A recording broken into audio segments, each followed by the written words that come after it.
I was with a rabbinic student, or speaking with a rabbinic student this week, and she said that she's spent so much time wondering what the technology has done to her Sabbath observance. And I have to say, I also have been thinking about how we cope with the technology during the Sabbath hours, which are supposed to be free from those sorts of things. So I want to say a huge thank you to you, Harry, for doing part of the service today in advance of your bar mitzvah, because I left a big chunk of the service for you to do on your actual bar mitzvah, which is on March the 12th, and you'll be doing the Friday night service on March the 11th. So thank you for coming up here at short notice just to fill in for me, and you did a great job. This evening, I wanted to give you a little taster of what I imagine will be discussed in next Tuesday's seminar, which we're holding here and online, Judaism and Islam, a Shared History.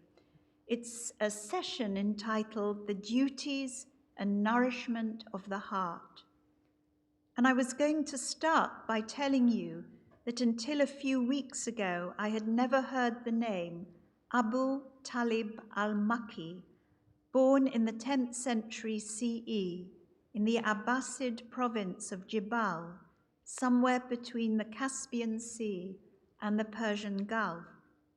I was going to describe how he had grown up in Mecca and how he was educated in the traditional Muslim way, in the Hadith, the sayings of the Prophet Muhammad, and in the Quran. I wanted to share with you the fact that after his death in Baghdad in 996 CE, he became known particularly for his work, The Sustenance of Hearts, a systematic exploration of Sufism, Islamic mysticism, and what is called the knowledge of hearts. This knowledge, known as Ma'arifa, wrote Abu Talib, is the only true form of knowledge available to Muslims. Knowledge that is gained for social or economic benefit, he said, should be shunned. Like many Sufi mystics, he embraced a form of asceticism, little sleep, little talk, little food. These were the fundamental means in achieving complete trust in God. This week, as we witnessed Putin's invasion of Ukraine, it may be wishful thinking to speak of Sufi thought, which is often thought to be a moderate and tolerant and appealing as a popular spiritual movement. How can we focus on Abu Talib's encouragement to, I quote, maximize the qualities of the heart in order to become a pious believer carrying out God's will, when we are undoubtedly concerned and fearful about the consequences of the largest invasion in Europe since the Second World War?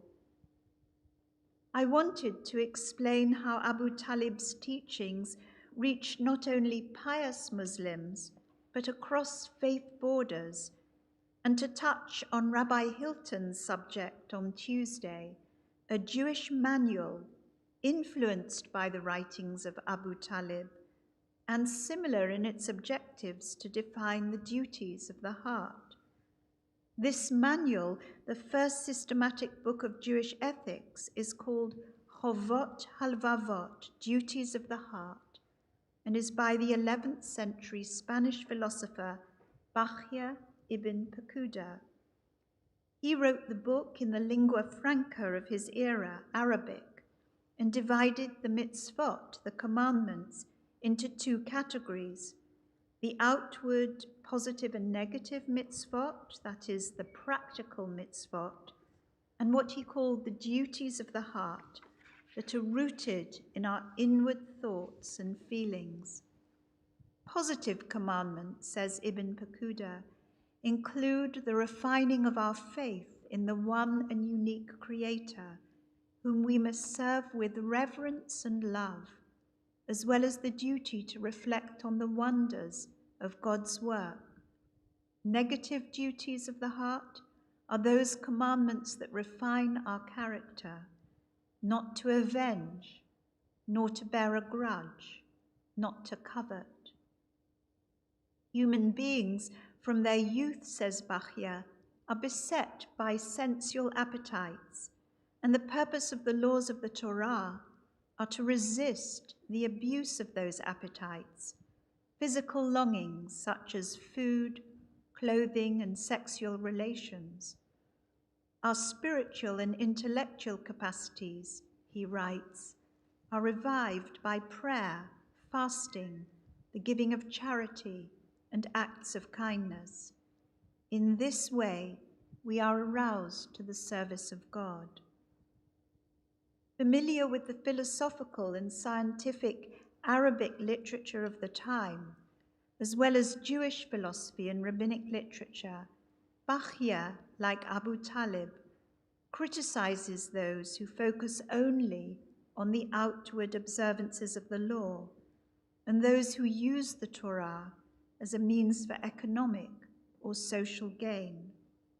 Instead, he presents the Jewish faith as being essentially a great spiritual truth founded on reason, revelation, and tradition, laying emphasis on the willingness and joyful readiness of the heart to perform life's duties.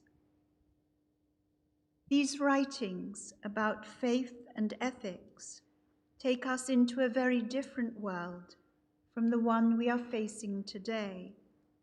Both Abu Talib and Bachya assume that human beings have the capacity to refine their nature, to repress their physical appetites, to turn away from revenge and greed, and to suppress negative feelings of bitterness, antagonism, and aggression.